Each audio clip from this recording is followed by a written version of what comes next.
Welcome to TTBoy TV. Today we have a guest who I think seems like a smooth operator. So please welcome Rod White. How you doing? No, we're good. How you come? I'm pretty good. I can't complain. We got our boy Lex here. Yes, so. So anyways, thanks for coming. Of course, thank you. First I'd like to know real quick, because not everybody knows everybody out there in the YouTube world. Yeah. Right, in all the social media world.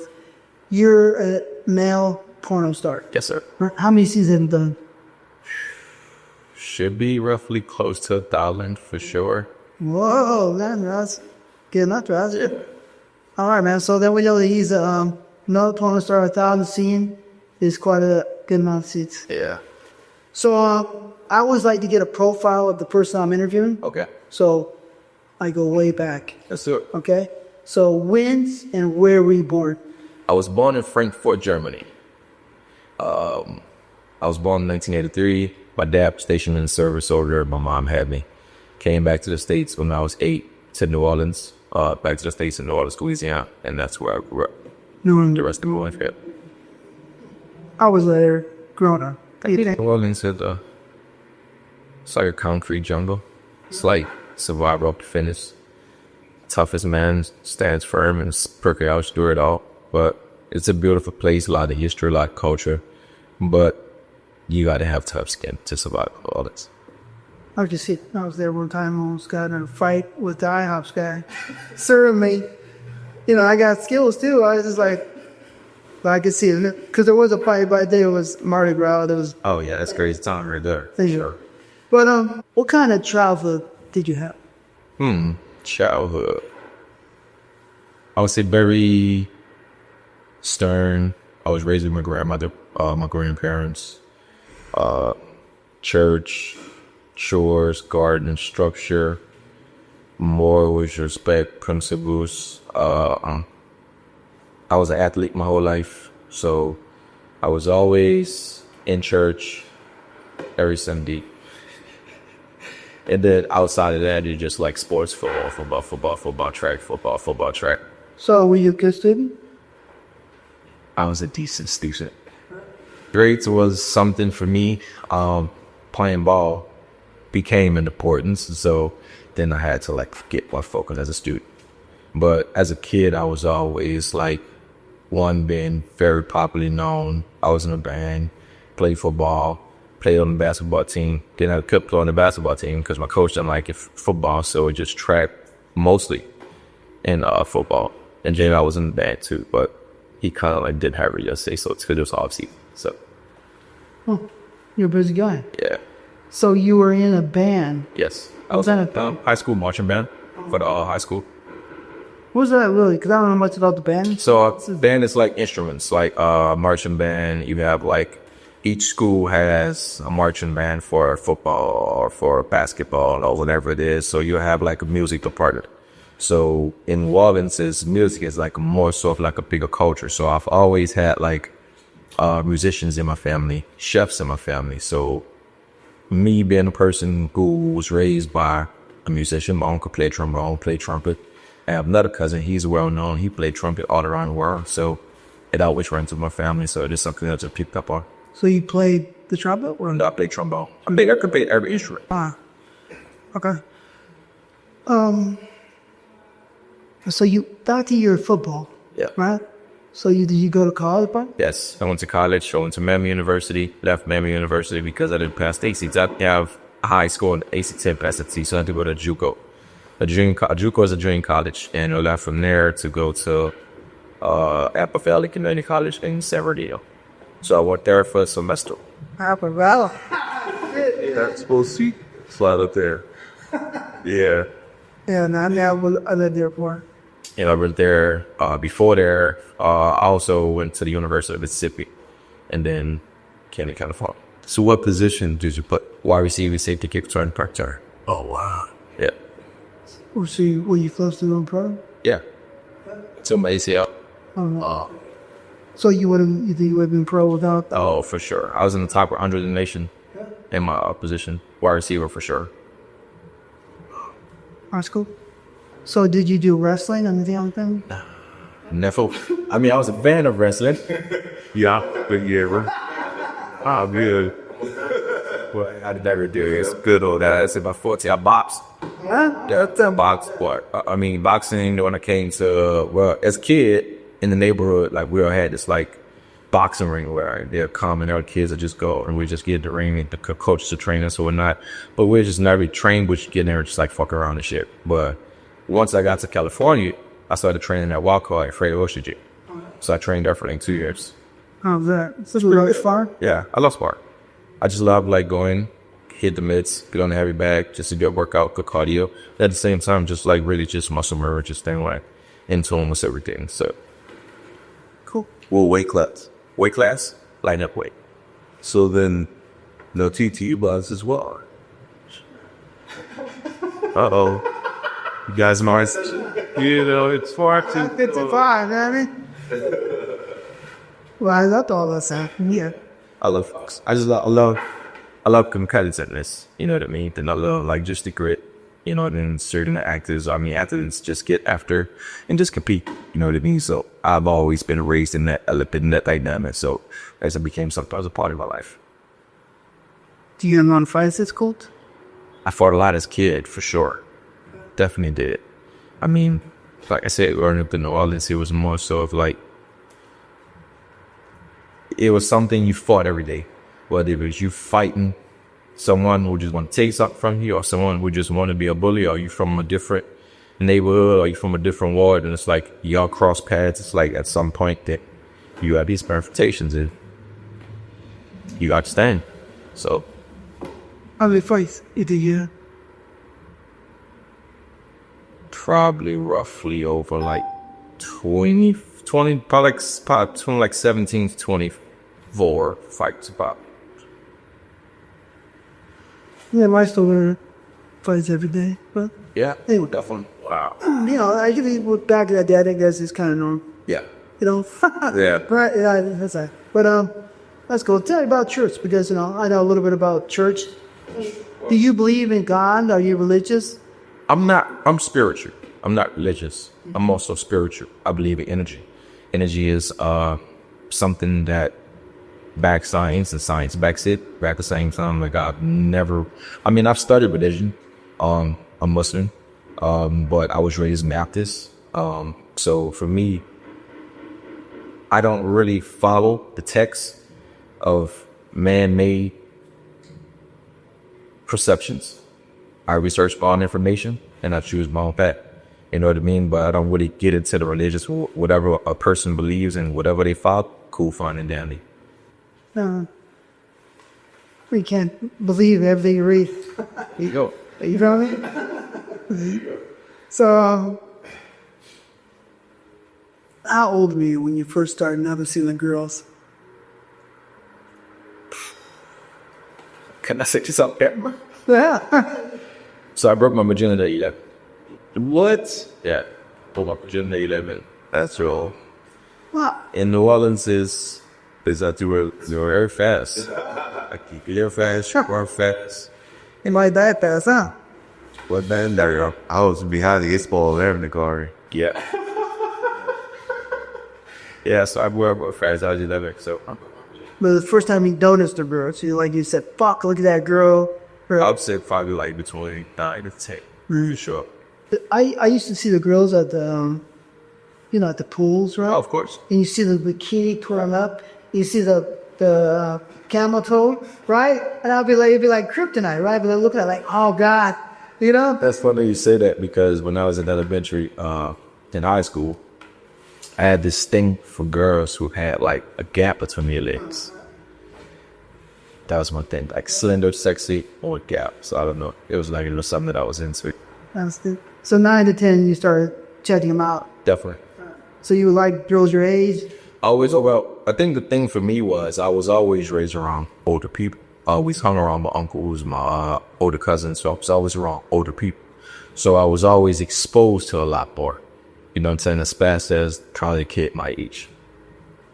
No, it is. So 11 years old, who was you? Something around that my cousin. Some girl that my cousin brought home from the super fair. And I just trained her. Oh shit. It totally was my birthday. Yeah. She sucked my D and I fucked her from the back. Whoa. Yeah. And she was how? She was 18, 17. It's a nice way to get introduced to. Oh, so your cousin was old? Yeah, he was on. Okay. Yeah. Oh, that's nice. Yeah, he was on. But when was is that the first time you ever touched a girl, or did you touch a girl before that? You know, kiss her? I mean, as a kid, I have a big picture of me as an infant kissing my dad's best friend's daughter. Oh, but that don't count. Mm-hmm. That was my first kiss. Yeah. No, but like, you know, two people kissing each other. I mean, I was a kid, so I was very like active. So I mean, you know, when you're a kid, you know, play this game, spin the bottle, shoot the dare, hide and go seek, house, and had see growing up. So you'll probably have like little touches and feels and rubbing on the girl and the finger on the girl and stuff like that. But Yeah. I would say between their range, 9, 10. Yeah. Oh, beautiful thing. So then after that girl, did you get more action? I feel like it was like more of like onslaught after that because I always hung with him, and then he used to like try to like tell me what I wasn't ready for or what I wouldn't do. And then it's like once that happened, it's okay, you come with me everywhere. And then everywhere we went, I went. Everywhere my opens went, I went. So I was always in settings of grown-ups that I should have been in. You know what I mean? My dad had his own bar. I was always at the dad's bar. So I was always around. My sister's friends, they're older. My older sister. So it's like, I always have like people hitting on me and doing certain things. So it's like, I was always the one cute little brother who everyone hits on and be like, oh, you're so cute. If you was this age, I'll fuck you, blah, blah, blah. Yeah, cool. Sure. Really? So you said the first time, then you said, okay, you kind of wise to it for the show me? Yeah, so it's like for me, I just really just started crying into myself, bossy. So let's say, high school. High school? I was out of control. High school, I fucked over 50 girls, for sure. Like, by far. It was like, because it's like, we had this thing, I went to the school called George Washington College in New Orleans, and when you was a football player, it was known that most football players on the team had big dicks. So when we practice, all the girls would come to the back. But sometimes we like get it the day before the game, we'll practice in our girder, nothing else, no shirt, no nothing. When we'd be in the weight room working out, the gym and the weight room is connected. So you can see us working out. Our locker room, it's attached. So it's like people coming and going and seeing that you went to the gym, you'll walk right past the locker room and you'll see. So we just always do like dumb shit, like walk in the middle, people can see us naked with our dick out and shit like that. But a girdle is like a jock strap? Yeah, kind of like tight shorts, but kind of like girt, but like a full girt. Okay. But you can put like just like your thigh pads in or your hip pads if you wanted to, but that's just it. But you did this cup? Yeah, your dick's cup. But sometimes we would not have nothing on. Oh, so you show the girls? Yeah. But you're excited? Oh, of course. Really? So I understand like great time. Yeah, we just like played into situations, did shit. We were just bad kids, wanted to experiment. Like the neighborhood that we grew up in, it was what it was, you know. And so you can fall to your bar. So the girls were down almost. Always. Oh, that's cool. I mean, that's not a bad kid. That's the way it's supposed to be. Yeah, you make growing up for sure. I feel like. That's what I said, you know what I mean? Definitely. How tall are you? I'm 6 feet. How much weight? Right now, we're 220. So you're big enough to fuck somebody up? Of course. I mean, you know, anybody get fucking it up, you know. Yeah, most definitely. But the girls know. Sometimes the girls want a good size guy. Oh, of course. Because these different girls have different options on what they want. You know what I mean? But so all right, cool. Sounds like you had a good time. Oh, definitely did. How many girls you fucked by now?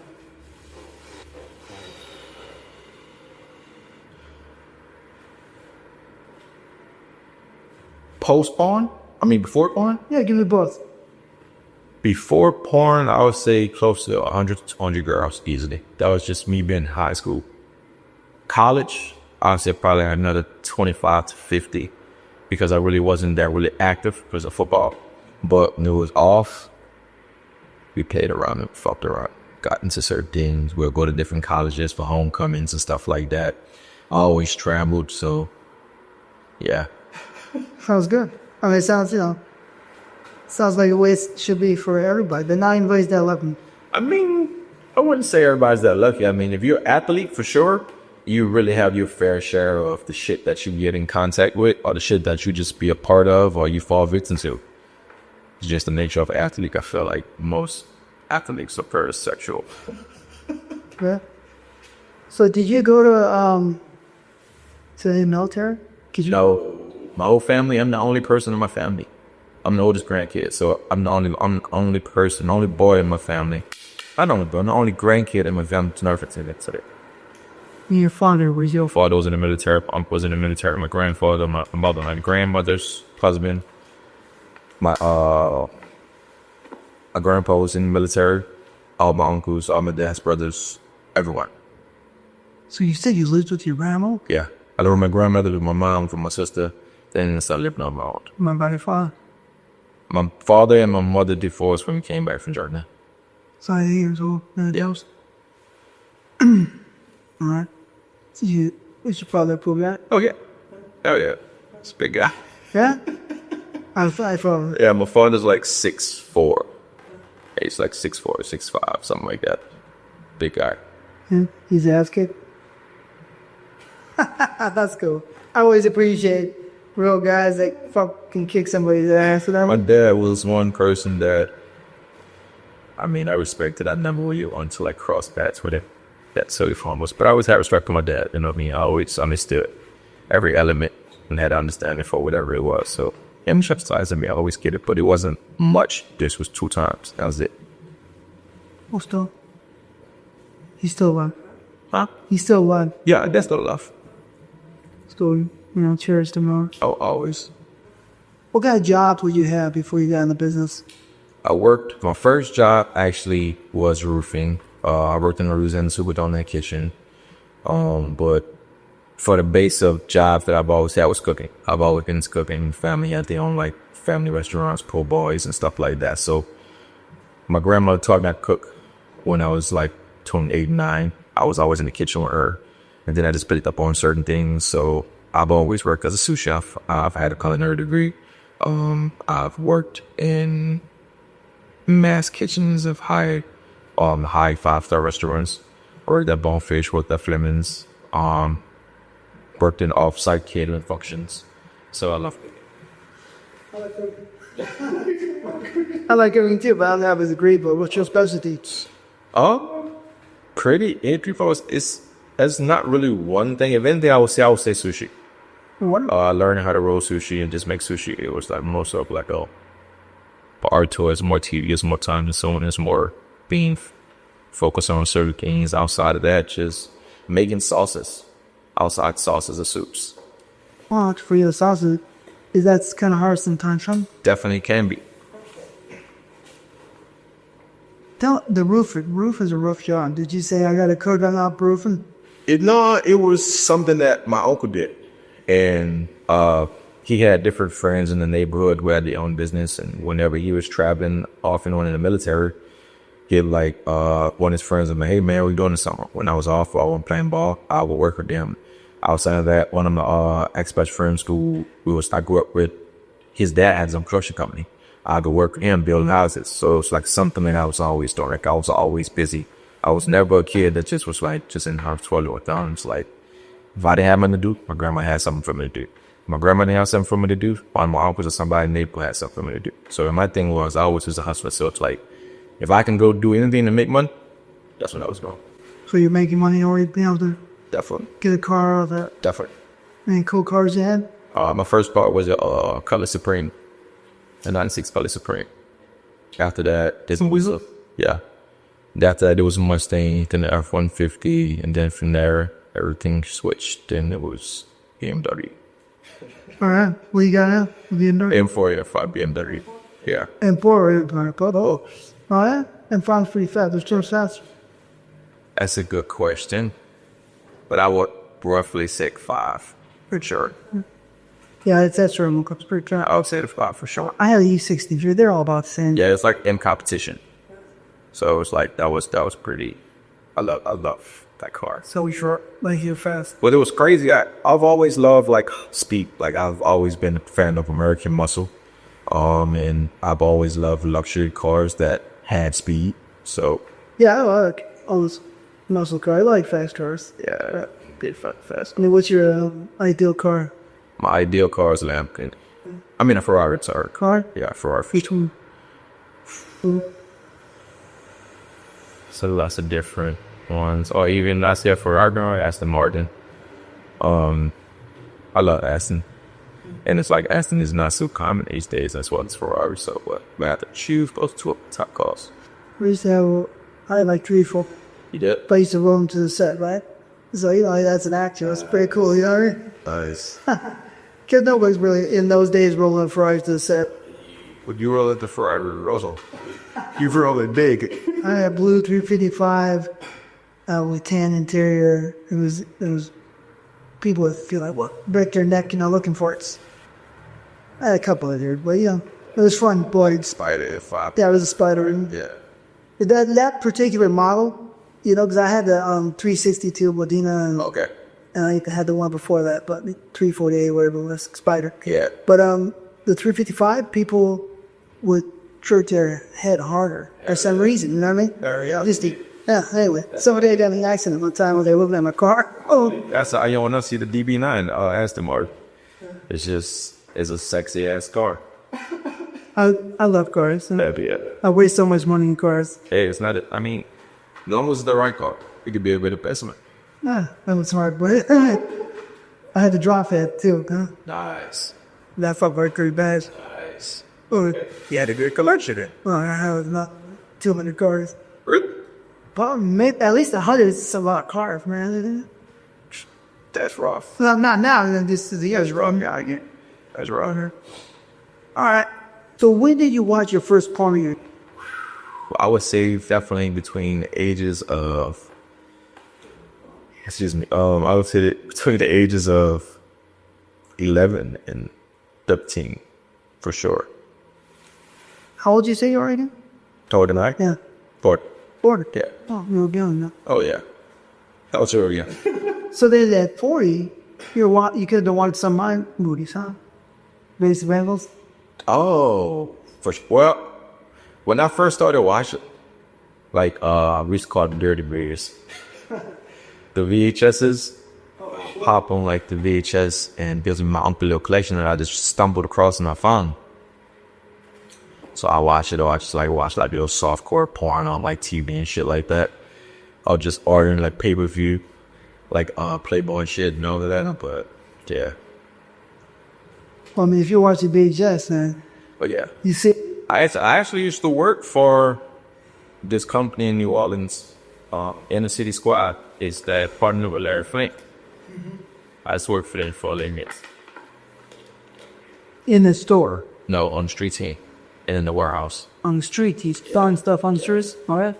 Go out to like different stores, packaging, boxing in the warehouse, on different stores, restocking, going around late night strip clubs, selling DVDs, selling VHSs, selling merch. So you saw him on porn. Oh, for sure. So your first was 11 years old. Yeah. And then you kept watching it and you stopped. Hell yeah. Like that wasn't that if it never stopped, it just only progressed from there. It was more just you got more intense and more extreme. And then I was always I'm a student to everything, so I want to learn. So I want to know what's going on. So everything I've always did, I did it with 1, to get off, 2, to learn, and just to want to know that, okay, this guy is doing this, why she's saying that, okay, so you're fucking a kid, so it must be a spy, okay, cool. So I just pick up you for this. I have, all right, that's cool. What corner star girls do you remember, off the top of your head that you were watching? In all the days. That I was watching in those days, for sure Pinky, for sure Olivia O'Lovely. Who else? Cherokee, Sky Black. Who else? Justin Slayer, Nat Turner. fucking, who else? There's a lot of girls. Can't remember the name on the top of my head. Yes. Jade Fire for sure. What is this one?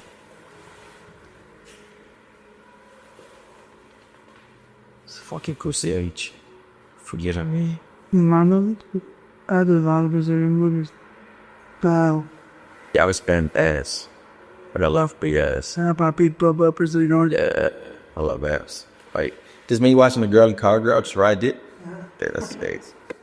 Who had the best ass in your opinion? Of those girls.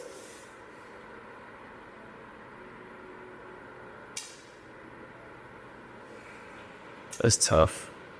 Because I used to watch Beauty as well too. Oh, Beauty too. Yes. She had great hair. She was cool. She was great. She was cool. So I actually met her too. One night out here in R&B Live back in the day. Pretty good chill. Real short shit. Pretty face, don't you? Yeah. Chill as fuck. Yeah, she's down too. Yeah. She's cool, yeah, Beauty. So many girls, you know. It's a lot. Especially back then. Yeah. It was crazy. But it's not like it is not for them, right? All those girls, you want to know the truth. I mean, you got a lot of girls now. But I feel like girls then and the girls now, there's a difference. Like, girls back then, they just want to fuck. Like, they just was like, just naturally, just sexual. It's just, the energy was just different. You know what I mean? Not to say girls now that don't want to fuck, because girls now are the same. It's just like, I feel like back then, it's just with that time, the era was just different. You know what I mean? Like, that was just a different time. We had porn. That was like, I always feel like these stories, like the A-Day of porn and all this other crazy shit. You know what I mean? Like, Wait, what days were those? Are you shit like for I would say like the 90s to the early 2000s. But being like porn time. So I mean that's when I was in my head. Yeah, exactly. See some. But yeah, we Basic Bang was brought in so many new girls. No, I still do stories. No. You still hear stories here? From who? Just different people. Oh, what is that? No, that's like TTBoy. You would want performer, then started directing. You had your own company. He always had drum shit. He always was one of these guys. Very flashy. Very like kept buoyant, like had your own shit. You might be had a lot of money. TTBoy. But I was just a normal mess. I started down about the girls. heard that. I started dating, Nice. as a performer. Where you grew up at? So I grew up in LA, California. Okay. My family's from East Coast, New York, but Oh, I grew up in LA, nice. Los Angeles, so Nice. some hood spots, some not. Some places you get stabbed in, some places you don't. It's all in different places, but yeah. Right. Anyway, yeah. I was just a normal guy. Started young, and I got wicked. Heard that. Good time. It's a beautiful time. Portland's beautiful. Definitely. So, when, where, why, and how did you get in business? When? California. Now it's where? Yes, like 2013. I've signed, saw ad on Craigslist, and I've always, ever since I was in high school, I was supposed to work for this porn company. I used to always like fuck with people. It's like, I can't do this. So when I tell you, I finally saw the ad. Long story short, I filled out the ad. It was from my old agent, OC Marlin. She called me in. We were talking via email for like 2 weeks. She finally came in, told me, you're right. Yeah. So that was 2013. Yeah. This began the 13th. Yeah. Probably middle. Now, these points in time might not be important to other people. Yeah. But for me, my point when I started, was important to 89. Right. The month, I'll never forget the month. Yeah. I think it was April or May 13th. I still remember the email verbatim. Like, I filled out that. I was like, hey, my phone is. In like probably 4 or 5 days later, she responded. Then I was like, okay. You excited?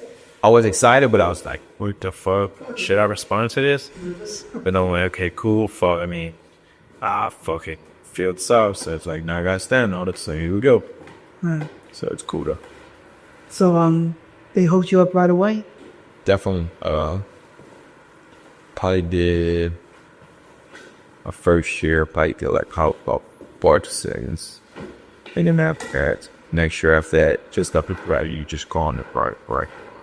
Like my second year in views, that's when the things started like year some change. That I think it's like OC modeling, yeah, kind of pretty much developed because of me, nice. because of the guy who started it or bankrolled it. Okay. We started working together. Okay. We started doing my movies on a site, OC Cash it was called. Okay. And so everybody wanted to watch my movies. So, they made great money. I made great money. Nice. And with that money, I think, That's a John, everything. Yeah. bankrolled OC Modeling. Nice. It's a small world. The chain of events, you know what I mean? But a lot of people don't know a lot of things. But yeah, OT Modeling is cool, good guys, and they helped a lot. So you never know, because the guy asked me the other day on a text, from TTBoy YouTube. He said, "Hey man, I'm trying to get into business, right? We're giving you a shot right now. OC Modeling. There you go. Look online. There you go. There you go." Look them up. So the first scene. The first scene was with Aubrey James. She's this girl from Minnesota. My first scene was with her, and I shot it for Dog Fart with Chip Camp. It's pretty good. Was that his girlfriend? No, Aubrey? no. This was a Sonoma girl from Minnesota. Okay. She was with OC Everwell at the time, and she did a few scenes, and next thing she got out of business. But she was around for like a good thing, like 2-3 years. Yeah, that was my first scene with her, and it was pretty good. Everything was like kind of okay. Just whenever you're working with a girl and she really can't take like a lot of dick, my natural instinct was just to like normally just like not fuck her more, but just like okay, just stroke her first. No man, fuck. You man. Sometimes you gotta do what you gotta do. Here's like that, man. No man, what you do about me? You just gotta fuck. So Okay. yeah, But see, the problem with Jin is, Jin was he ever a performer? I think he started doing POV stuff with one of the girls that he was thinking at the time. Yeah. So Yeah, but that was like a set. yeah, like he's never been in the balance box and being directed by someone else. That's why he had very little tolerance. He had a lot of tolerance, but circumstances where he just wanted you to do something that you personally knew wasn't the right approach. Yeah. And sometimes only those that have been performers know that, there's a dance that's participatory. You can't force necessarily, Yeah, I think it was more so of like, not in the context of like him like just being like disregard to the girl, but just wanting to get the most out of the scene. More so, you know what I mean? But yeah, I kind of understood what he was saying. Yeah, and I kind of got it. So that's what kind of like gave me the element to start learning how to perform more with what I had in the midst of making it look one way. Yeah, and it's not. Yeah, so it's an art to performer for sure. Like people think that fucking and performing is the same, and it's surely not. Skill set. Guess what? Sprat. I mean, since you're talking about that, I'm gonna not put them on blast, but because I come from a school. If you didn't like the girls, guess what? You had no way out, and you drown like a motherfucker, right? People hate me for saying it, but it's the fact, because it's a harder skill to know this stuff well and be able to perform any place, any time with any girl without help. In my day, right? So people that have pumps, because I hear stories, and shoot their dicks out. Where's your feeling on that? I mean, I feel like whatever you got to do to, get the job done, whatever your deal is, your deal. As long as you can show up, get the job done, teach his own. Like everybody have their thing. Everybody, you tit something, have a pump, you shoot up, whatever it is. Teach his own.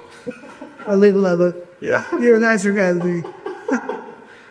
But, I'm not in that era. Yeah. It's like this. Well, No, I get it. the skill was hard, but they had big sets. Yeah. Film, all this and that. So it's, Yeah, I can only imagine how it was for you guys back then. And another thing was that, from my point of view, Yeah.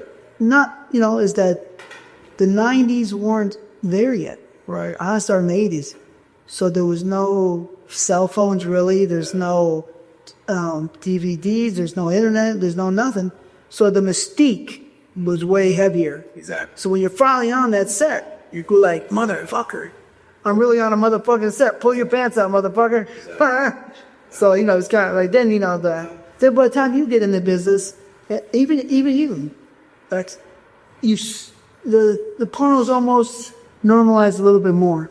Yeah, for sure. It's definitely more accepted and normalized a lot more culturally, just life in general, for sure, opposed to how it was back then. And easy to see porno in the day, but you're my age, so that was hard. Well, you see porno in the early days. Well, if you lived on the East Coast, you had to go all the way to Manhattan, downtown Manhattan, midtown Manhattan to see it. But the one thing that seems just, whether it's the mid to late 80s, the 90s, into the early 2000s, was shooting on tape, on VHS, shooting on film, which I caught the tail end of shooting on film. It was a little bit more difficult than shooting on digital, because when they take, and even, this, shooting on film, it's like they don't really like when you mess up, because there was no, unlimited amount of recording media and so forth. Well, they change roles on film, and then you're just waiting. So some guys aren't good, and then dips will go down, and they gotta get started, but then you go roll. So money is involved. A lot of money is on money involved famous, but it was a different time. It was just more mystical, more mystique, or I said it got to be much more difficult when, as a male performer, you would have to be ready when the camera is ready. Now, luckily enough, it's progressed to the point where we can kind of massage when we get things going in accordance to if we're good to go at this moment, or do I need another second or two, per minute or two there. Yeah, and also a lot of times they shoot, these days, and for a long time now, it's 1 scene, 2 scenes. You know what I mean? Yeah, sometimes you 5. You get some directors who will shoot 5, 4 scenes in one day. Start at like 7, 8, be done at 4. Yeah. Well, I mean, that was the way it was when I was younger. A lot of one-day wonders. Yeah. So you had dialogue, 30 pages of dialogue, all in one day, 5 scenes, and then you gotta, so if the die's no good, it's the time gets pushed back, location costs more. Everybody's trying to make money. Oh, here it is. Yeah. So anyways, those are those days. So were you nervous at all the first scene? I wouldn't say I was nervous. It was more so because, like I said, when I was a kid, I always was in these sets, training girls, DPing girls. I used to film girls when I was in high school. DP? Yeah. I used to do all these things in high school. But I used to naturally have this video recorder that you put the little cassette tape in, and it goes into the recorder. Yeah. And you take that out and you put it into the big box of the VHS thing, and you put it into the UCI right there. So it's I used to naturally just set the little camera up right on top of my fish tank and actually record some fucking girls. Did they know it? Yeah. In high school. In high school? Yeah. So maybe would that get around school? Every person know how I was, and all my homeboys how we was, even from my cousins. So it's for me, that's why I said I got the industry. A lot of things for me, it wasn't. I think the one thing I could honestly say, gangbangs or blow. I'll say more so blow bangs. Was I know blow bangs. So it's you just about 13, 12 guys, and you just there, you just wait on this one girl just to work around. And just blow bangs wasn't always my thing, because you're just sitting there, you're just stroking. I never really could beat my dick like that. So it's when you gotta wait these massive groups for girls to come to you, get to here and there, it's hey, you're already knocked out. But it's bro, that probably was the only thing for sure that was my biggest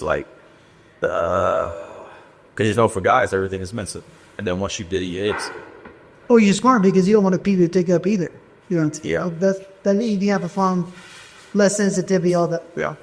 But no, okay, so that's pretty wild. So you're filming the girls, so you have some hot ass girls on camera. Yeah. You still got them on camera? No, I lost everything in Hurricane Katrina. Oh shit, that's fucked up. Yeah, I lost everything in Hurricane Katrina. Some bad business. Oh man, I like to see that. I wish I could have that collection just to show people this difference. So you were deep clean drills in ISO? You did everything. Oh, man, that's serious. Really? Everything. The girls were in high school girls too? You have no idea. In the South, women are different. Wait. So what about anal? Were the young girls doing anal ahead of Everything. Wow. Everything. It's like you have like your fair share of like girls who just like, well, just want you to fuck me in my ass. Okay, cool. Is that because they want to maintain their virginity, or they just want it in the ass? You know, like certain like Caucasian women are just very just like. All right, so let's get to. So It's different. white girls? Some black girls weren't? Nah. No? Black girls, you ain't about to be fucking black girl in hairs. No.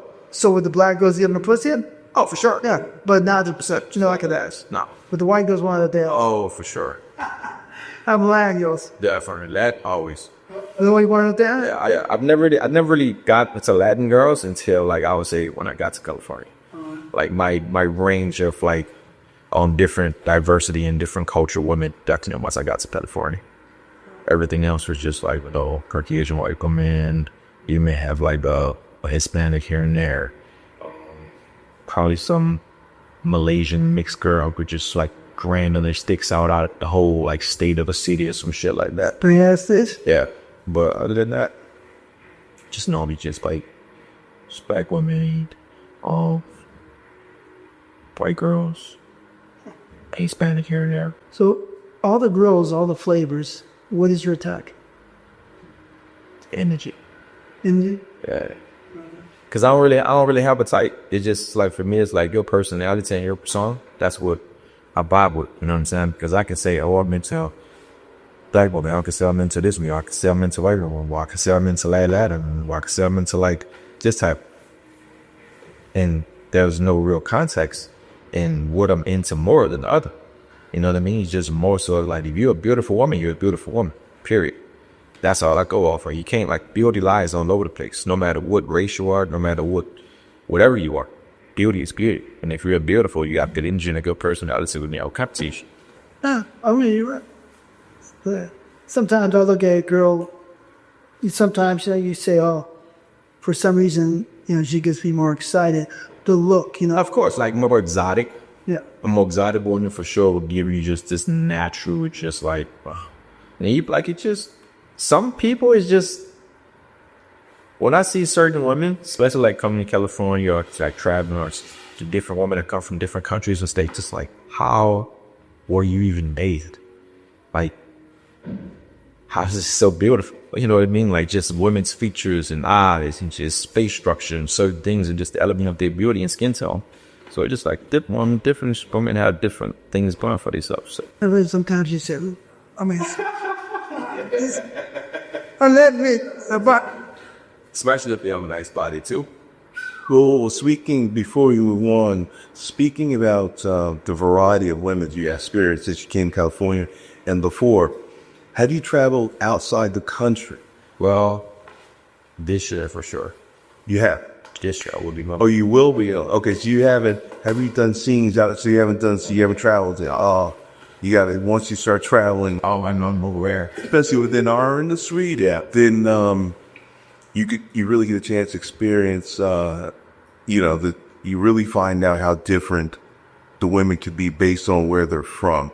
I'm a big research freak, so I'm definitely on point with that. With just like Eastern and Western arts, women and just like cultures and stuff like that. So we're definitely on point with that. That's what you just said is so true, because if you look at the performances of the females in Japan versus the way that the female perform in Costa Rica, you find that a lot of the domination and the the way that the perception of man versus woman in the relationship is different. And you know what I'm saying? Like, whereas I found it, you shot Tokyo? No. Tokyo, like the women are so demure. Yeah. And that transfers into Arizonans after, you know what I'm saying? Versus if you go and shoot in the Dominican Republic, you know, they can crash it, you know what I'm saying? So, yeah, you'll love it once you start doing that shit trial. It's incredible. Definitely. So you like fucking girls in the pussy or the ass better? Okay, so that's a very, not really complex. It's just more so of like, ever since I've been in the industry, I've never thought a woman's ass feel better than a pussy. Sure does. And there are certain women who ass feels better than their pussy. And then there's some women, it's like, damn, their pussy's just like. So it's like, for me, I just feel like it just all depends on the girl at the time. But I know women get more of like harder orgasm than they come wired from anal. You know what I mean? So it's like, I'm always one man of pleasure. So it's like, whatever I can get you overly stimulated and give you the most greatest experience and the greatest orgasms, I'm all for it. That was good. So what porn star that you've worked with gives the best head? And which one can deep throat you? Well, a lot of the girls can deep throat, for sure. If I had to pick one,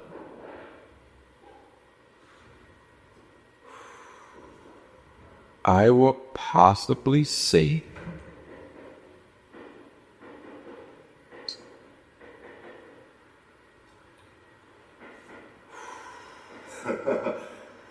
Tough question.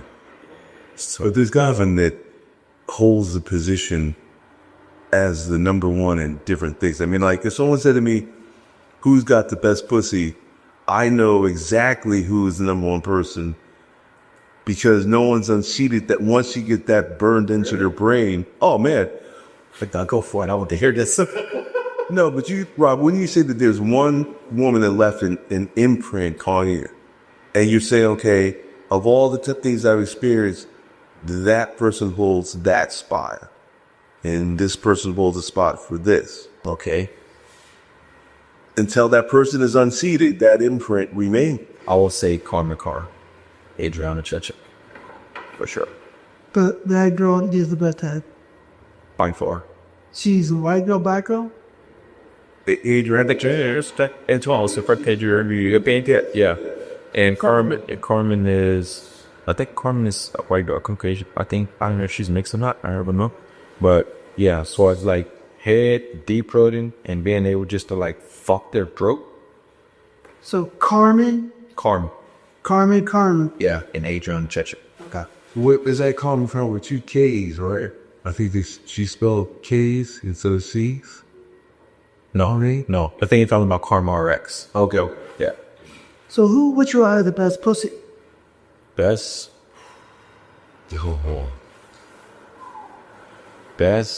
pussy. Sometimes you think of those girls as you wish you could fuck them again or all the time, you know? If I have to say best pussy,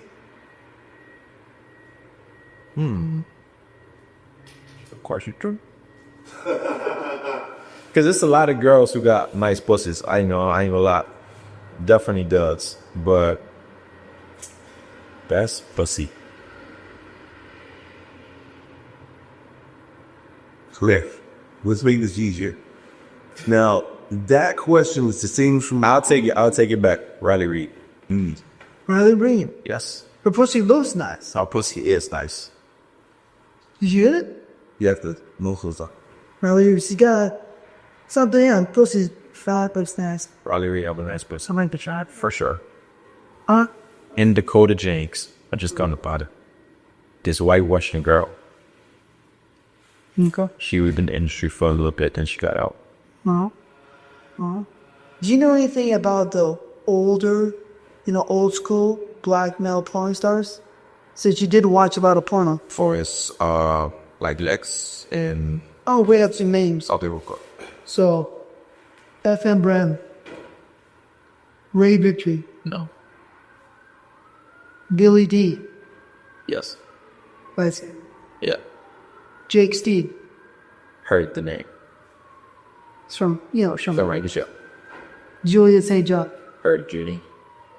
Mr. Garrick. Any other names that come to your mind? Yeah, Myron Long, Tony Eveready, Yeah, right. Devlin Reed, Rico Strong. No, but that's so old. Well, Rico was not even center. He's been about 17, 18 years old.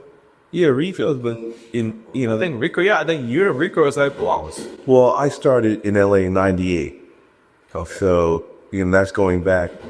And a number of the people that saw the TT dismiss, I worked soldier short. Yeah. Yeah, I watched a lot of guys, Armstrong, you, Rico, Justin, Nat.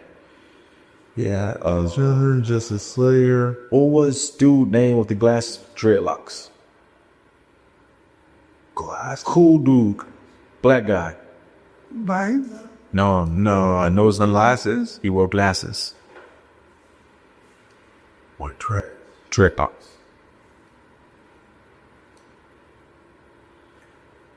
I killed him on that. Yeah. John, he was a good performer. He was like, but dude, if I come up to name you, I'm like, oh yeah, nothing I've worked with. It's like older school guys than me, my time and before, that's what I'm saying. So they're like newer guys, like he's saying guys that to me are kind of new to my head. Yeah, for sure. How about the older black females? Like Sahar. You know, she's like bad as fuck. I love her. I mean, I don't even know her, Before my time, the man, she looked good. Come on, she looked good in Atlanta. No, I wasn't a fan of her. No? No. Her body wasn't all that. Oh, yeah, she's... And she had a fucked up weave. Those are the 80s, man. But whatever it was, it Oh, was tri-colored. oh, shit. No, come on, there. It was. It was tri-colored. All right. Ebony eyes. Big ass titties. That's what the eyes I'm all natural. I'm like, More skin, big, nice, sex. G-top. oh, shit. No? Oh, shit, man. Angel Kevin. Oh. Oh, man, shame on you, man. Angel Kelvis. Fucking bad. That's Genie on for about 2 years. Really? Mhm. She was cool. She's cool. Yeah, it was when you get a chance to meet a woman that you've enjoyed growing up, and then you said she likes you. Exactly. And we had a great relationship. Little titties. Yeah, she's cool as fuck. Yeah. Purple Passion. I've heard Bird Passion. I used to fuck with her, but she was bad. You remember Purple Passion? Kind of small for you, but she's still... I never met her in person. I never met her. I enjoyed her work. Yeah, she was bad too. She was great. Moave. Saw that a lot. You saw Moave? Because hardly anybody saw Moave. But she was sexy. Fat pussy. Yeah. So I mean, most women, a lot of look at like from back then. It's like that's why like y'all tell them like when y'all perform this type. I mean, no. He's mentioning women that before I may have jerked off to growing up. Nowadays, But like Purple Passion, Ebony A's, the fact that I felt Jeannie was complete, but she was like the Boy Scout den mother, the soccer mom of the industry for black talent. And she kind of was like the den mother for all the black talent that was coming in. You didn't mention Champagne. Or Dominique. no, I got my list. Still going, man. I'm still going. I got Heather Hunter next. Still always her. Heather Hunter, shit. I know it's not your style, but I get Heather's Heather? Oh my God. Yeah, man. Heather was she's slick. shit. Yo, Heather, I did her last scene in 2000. Her very last scene. She was sexy. She's the longest running Vivid contract in Vivid. And they're so sick. Black Wizards. He's cool. How the fuck him? Not off camera, wait on. I fucked off camera. Did you? Oh yeah, first time. I was a pussy. I mean, I fuck it. Well, Okay, better off camera, same. it was better off camera because off camera she was herself, and she wasn't fucking as Heather in her person that her on camera persona. Yeah. Dominique Simone. You heard of her? Yes. Yeah, I said that. Yeah. That's Oops, I used to bother about 2 years, you know. She burned my clothes. You burnt the apartment down, right? But yeah, she was a cashier girl. She got a book out. You know, Star is Porn. nice. You see it? You seen her book? It came out recently. Yeah, came out like 6 months ago. Oh, A Star is Porn. I'm pretty sure it's called on Amazon. I help her out. She's, you know, we're cool. Yes. So Star is Porn. Dominique Simone is a nice girl. Of course, I mentioned all through the book because that was her big love. You know what I mean? But Janet Japanese. Janet Japanese, right? Of course. yeah, Or Bad. I love Janet. like a cult classic type. That that Cavassier where like you got some stuff, and then here's the good shit. Exactly. And then you pull Janet Jackme out the closet. You could now let's watch Janet Jack. Shit, sir. She was bad. She's the good shit. I had her in the prime. She was incredible. Nice. She loved it too. So, Does she love you long time or she? no, I mean, no, I think we had something. We didn't go out. We had sexual chemistry, in fact. You know, so now I see her, I think once or twice or 3 times a day. nice. Was on. Is that Yeah. But Midori. No. No? She's beautiful. It's all beautiful. Adore. No, the majority of school, Jody Wilde's sister, as a matter of fact. And she was a long-running video team contractor. I'm good with faces, names, unless I came across you or beat my dick to you or someone that I seen just in the set or just know of just culturally. That's like Dark-skinned girl, beautiful face. Grady, beautiful face. Manners. I got one for you. Lala Sands. I don't know. How about Monique? What money? Dark-skinned Monique, same nice bubble butt. She was around the time of the door. She was also a contract star with video team. Mina at the time. No, you know, she was pretty wise. She's pretty. She was pretty. I mean, she was sweet girl. That's All right. So, you did a scene for me with Tiana Trump. Right? Yes, I mean, she's a pretty, you know, she's a popular girl all over the place. yeah, that's right. Well, how was that?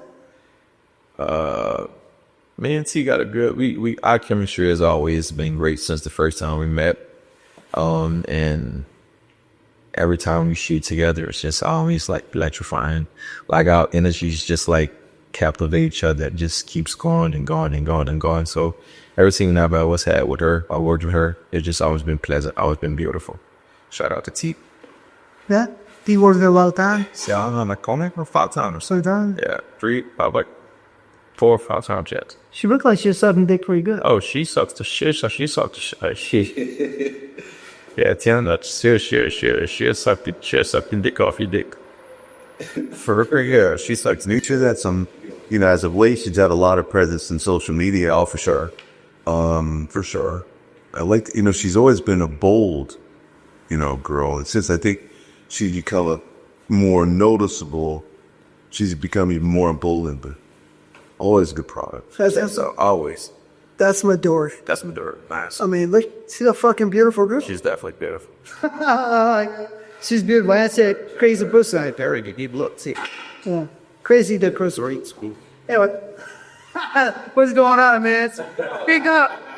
No, I never had anything personal with Midori, although I have shot with her, but when she was under contract with video team, they pretty much kept her doing a lot of interracial. So she was fucking a lot of the white dudes at the time. And they didn't really have her doing a lot of that blacks. They let that with primarily Monique. And as a girl's date, they put a contract. So champagne. You want to bring up champagne? Oh, she's one of the great institutes, Yeah? I would say, yeah. You don't work with Champagne? I know I worked with this one girl, and I thought it was champagne, but I could be wrong. It'd be a big girl, tall. Yeah, it's just Yeah, but- big tits. and she could not take it. And, you know, I'm not the biggest guy. She's Bloody Murder, right? Yeah. That's her? Yes. Man, my dick was hard as fuck, you know what I mean? Yeah, I mean, I was just like, what's But going in on? a good way. One of them, like, where, like, you know, like, she's like, well, she says, don't hurt me, daddy. You know, you're not really hurting it. But the way she says it has you like, I'm going to try and break the back out of this. I mean, you know what I'm saying? Like, I might have did one of her first scenes with ID, and so something like that. You know how that works sometimes? And I was aggressive, probably 95, 96. Makes sense? oh, yeah. Yeah, so, I mean, that time. I met her in 98. Well, she was very different. Yeah, okay. Yeah. So, the girl that stand out to me, you know, were the ones I kind of said. Yeah. From Marbe. That's ironic that you jacked out to Marbe. She was sexy, right? She was sexy, dog. No titty, all that tissue. I had to do like a small ink cut. Yeah, but I fucked her off camera too, and it was fucking something special. What? Crazy. You know, because you get to see, the star. I'm young, right? And I got the fire with Dom, maybe did 3-way less, and then, you know, outro. So, you know the story, right? So, I mean, so we just, you know, she was great, man. Right. There was. Have you dated any porn girls? And tell me about it. I've hung out with a few porny girls. More so like dated. No. No way.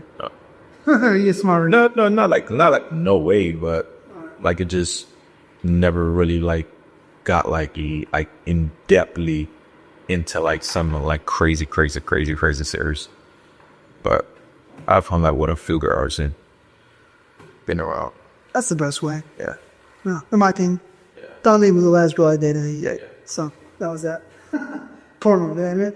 But hanging out, I mean, yeah, you did. I mean, you can be around a girl. You can like hang out, kick it, go out. You know what I'm saying? Spend time together, or whatever. But it's never let you like really just progress to some second. It's like, What trouble? no, you guys are it to this day. They're like, dude, that's fucking trouble. Yes, okay.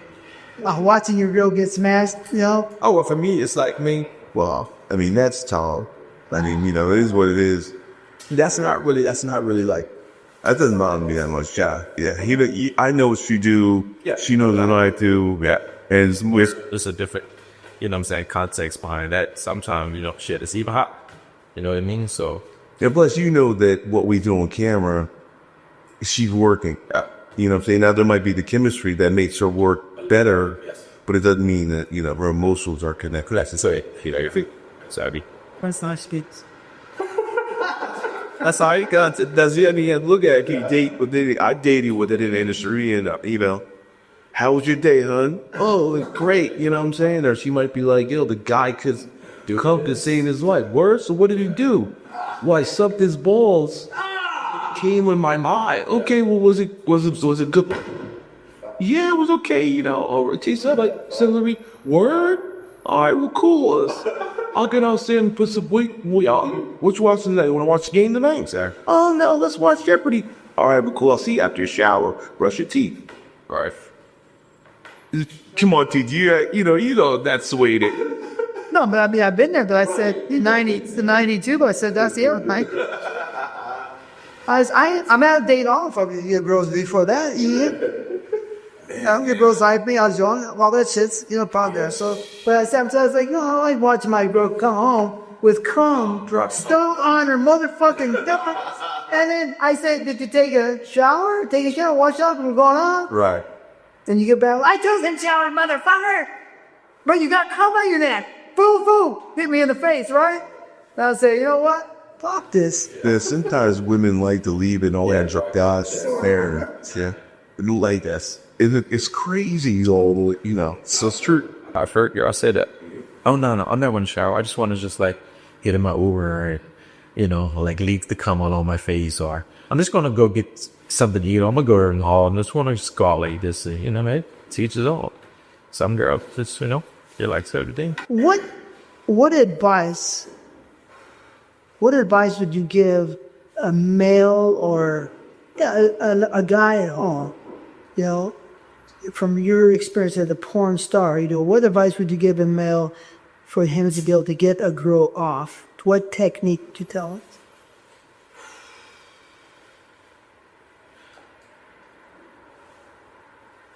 I would just say, just pay attention to her body whenever you're doing whatever it is. Because my technique, you may not even comprehend. But I would just say, pay attention to a woman's body. It tells you everything you can know. When you're doing anything you're doing, just pay attention to how she breathes, her body, the way she moves. And that's how you know how to navigate your partner or the person that you're fucking not doing anything with, from the element of how she responds to everything that you do. What have you learned in the business that you didn't know before about women?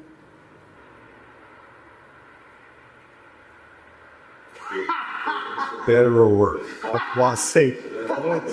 The only thing I would say would be for worse, like just knowing certain things about women's vaginas and their pussies and pH and this and that, and certain things that they eat, don't eat, and intake of whatever it is. But I've learned a lot of things more so about women's hygiene and pH balance for sure, and certain things of that dynamic. Now they have to be careful. For sure. Yeah, it's not like we. I think we're easy. We're easier off. You know what I mean? Yeah, well, women can they're more sensitive, and it's like anything to blow your pH balance off. It could be from just the water you drink, the food you eat, anything. You know what I mean? Certain type of like soaps or lotions or all type of things. So it's like it's a lot of things that fucks women up. They're more sensitive, for sure. I would say that a woman's sexual capacity is exponentially greater than a man's sexual capacity. One of the things I hadn't realized till I got into this business is that what a woman can consider within her parameters of performance might flip me out halfway there. I'm like, oh, hell no, right? But for a lot of women, they might be just now getting started where I draw my line, right? And it's just because a woman's emotional capacity so far exceeds a man's emotional capacity in most cases, and that's transferable to sexuality. Exactly. You know what I'm saying? Like, some of the shit I see, you know what's crazy? Is when you have perception of the girl that you're working with, you like her, right? But you have a certain perception of her. And then you see another scene that she did with another dude or another company. Yeah. And you're like, oh, hell no, she did this, that. What? Oh, it's funny. When I was working with her, she would have did this. If I did this, she'd have did that. What? Yeah, that's what me. I've always been a fan of like research. Before I work with you. Yeah, I mean, like I even tell girls, I'm like, I love to own girls who are flexible. Because it'll be flexible. You do a lot of shit. I can pull more tools out of the toolbox. You know what I mean? So if I know all your strengths, I know what game plan to come with or what show with. You know what I mean? that's beautiful. That's good. I guess. So, I never heard that one, but it's a good idea. No, I mean, that in my time there wasn't much to see from that. The small world, get on here, but that's a great idea. That way you can get everything you can get out of the girl that they make yourself look good, especially. Because it's your scene, it's y'all scene, and you just companies hired you. So it's like for me, you pay me to do a job, I'll let you show up, and I'm gonna leave everything on set. I did a nice job with the car. No one does. And I remember you stretch it out a little bit. Flexing and something like that. So makes sense what you're saying. So have you won any ABN awards yet? No. Oh, yeah. I've won a few ABN awards.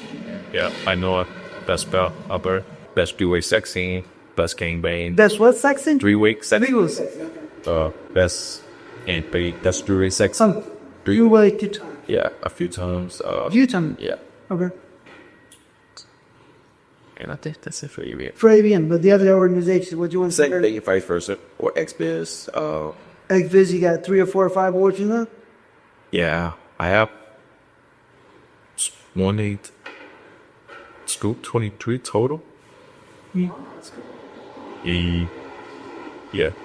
Raspberry.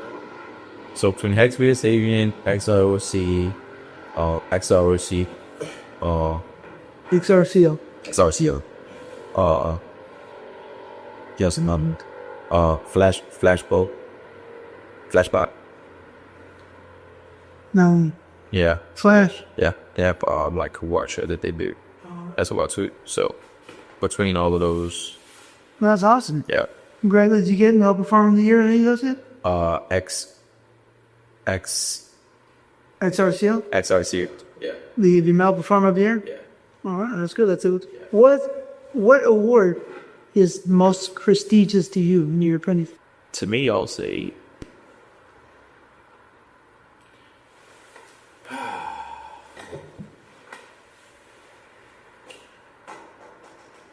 it's complex because it's like you can say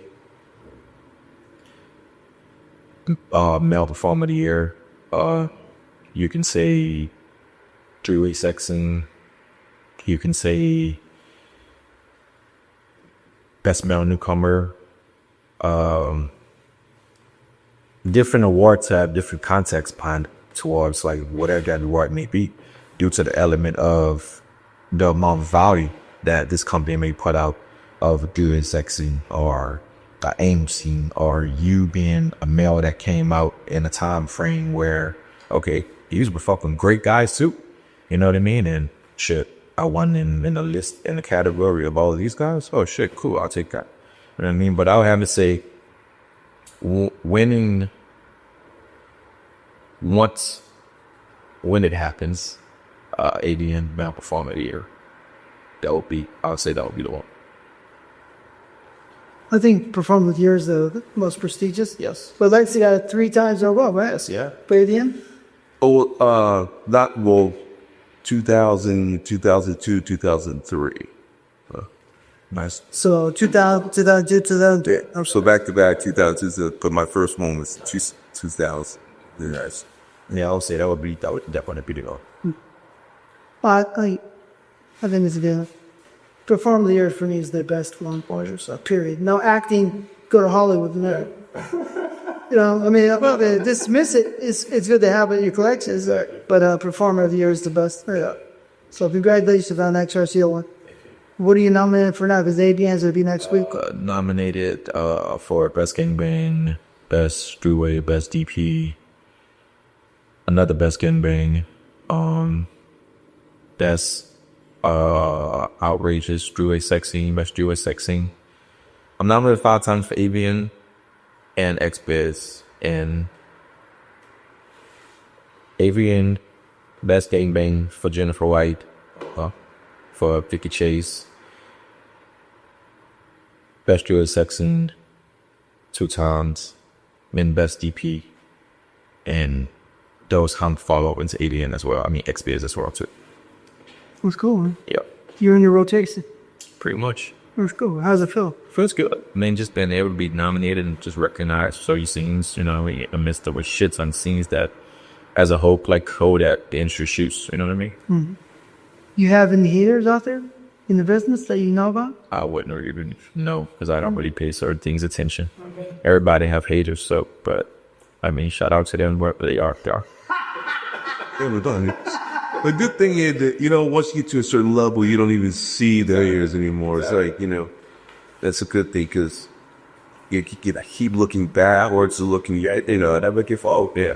And it's like, for me, I just think it was like come my friends, so X and Rico and all these guys, like, don't hear the cabbies for us, so everything for me and bangers for I'm doing myself at this service. And so I just focus on everything that I got going on and just keep going forward and being a better version of myself. So that's my fault. What? Do you get along with the other performers? Yeah, I'm pretty cool with a lot of guys in the industry. I don't really have problem with anyone, but I mean, I would say I'm pretty cool with everybody. Sure. Is there a scene that you wish you could erase?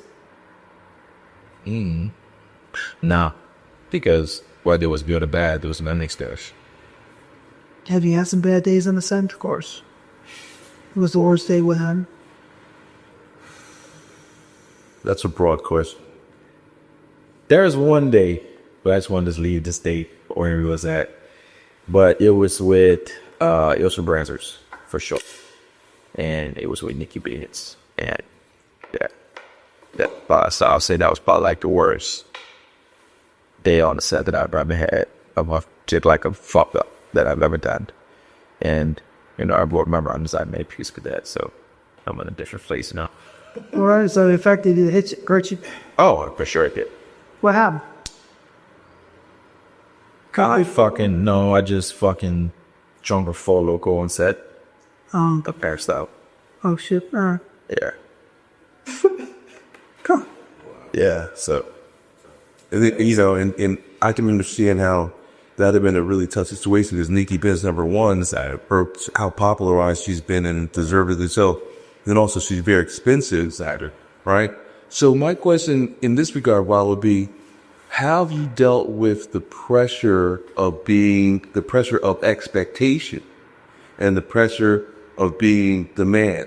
Because TT and myself, we went through periods where we were regarded as the man amongst men, and that's the position that you hold in NFL for a number of years now.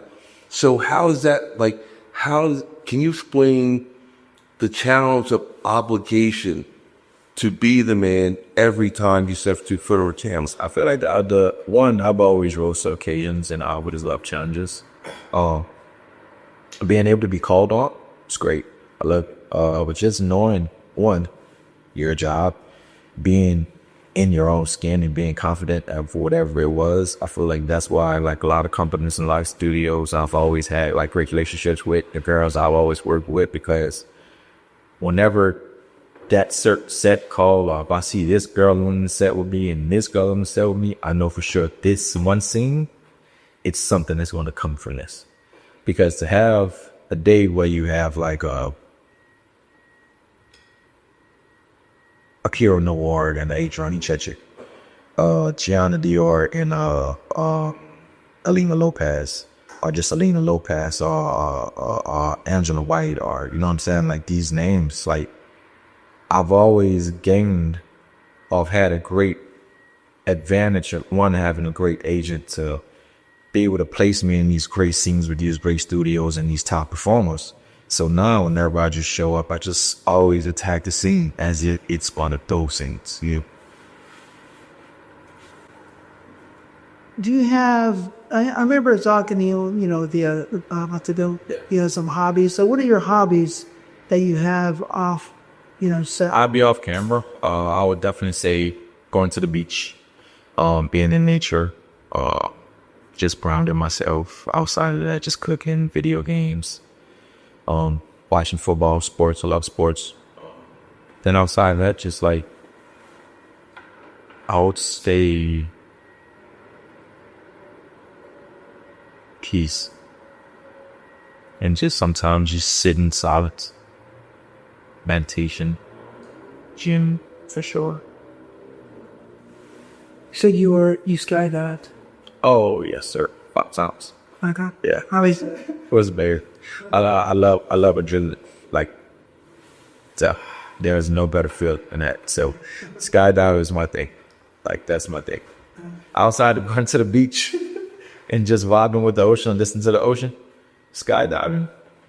Let's do it. Bungee jump. No. You did. No bungee, just skydiving for sure. What about flying a plane? I would fly a plane. Never flew a plane, but I would fly a plane. I would love to learn how to fly a plane. Yeah, I mean, it's not as it's hard.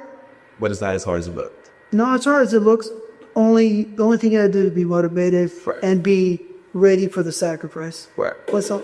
You know what I mean? Right. So if you're in your head, you're ready. You see that it's gonna be a sacrifice, and you're prepared. Yeah. Then you can do it. Exactly. But just be prepared. But if I were you, I'd do it because it's something enlightening. Exactly. I did that. I can set you to a person, I get the that. Van Nuys Nice. and Academy. Yeah. Oh, love to. That's Fire. Alien Flight Academy. That's a good accomplishment too. Just to know how to fly planes. It's amazing. I'll definitely do that. I should do, man. Because it's for your life, Definitely. And it's spirituality because it's also something, that you accomplish.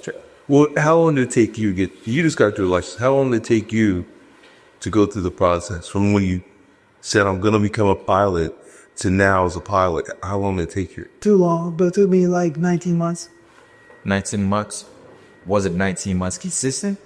Well, it's a lot of it was pretty much consistent, but then you have to be prepared Right. for your instructors. You have to know. I didn't know, I could direct you with some ideas. Okay. But you got to know that if you go through a school, if you don't have the right teacher, Yeah. right, or you have the right teacher, and then they're trying to get their commercial license, so they just want to get a bunch of hours in, and then boom, they disappear. I heard. You're fucked. I've heard You know what I mean? So then you go to another guy, and that takes more time, which are 3 people. Okay, cool. Right? Okay. Not everybody likes you too.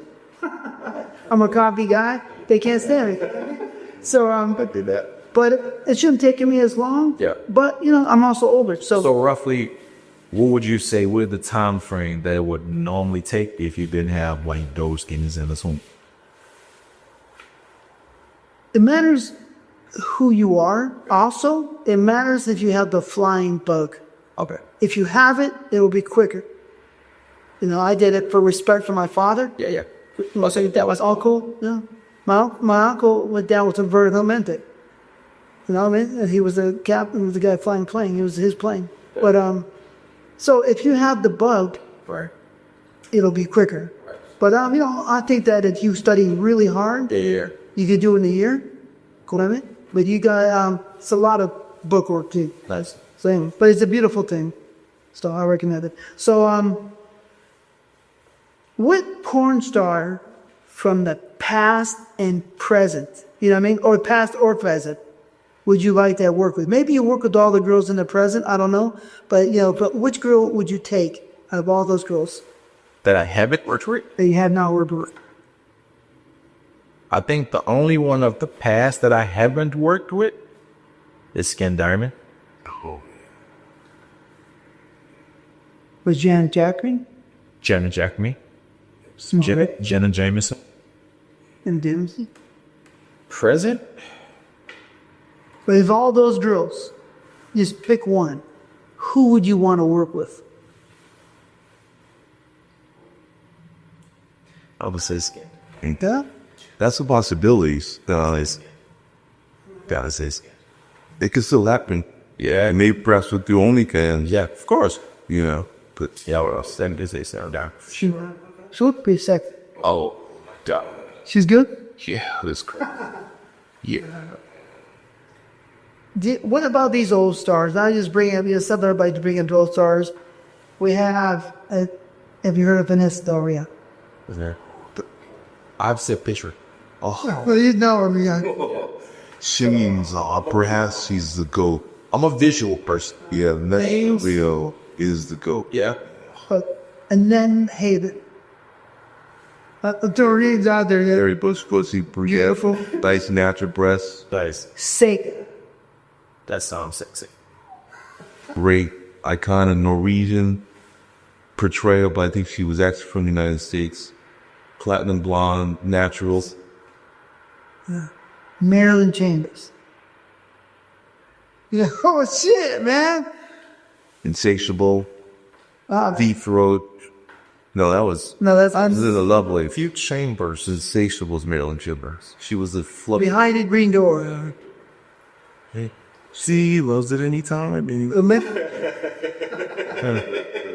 or to those days music that beat up. Middle Lovelace. Linda Lovelace. Yeah. The original. That's Deep Throat, bro. You were cool. Yeah, You heard the movie?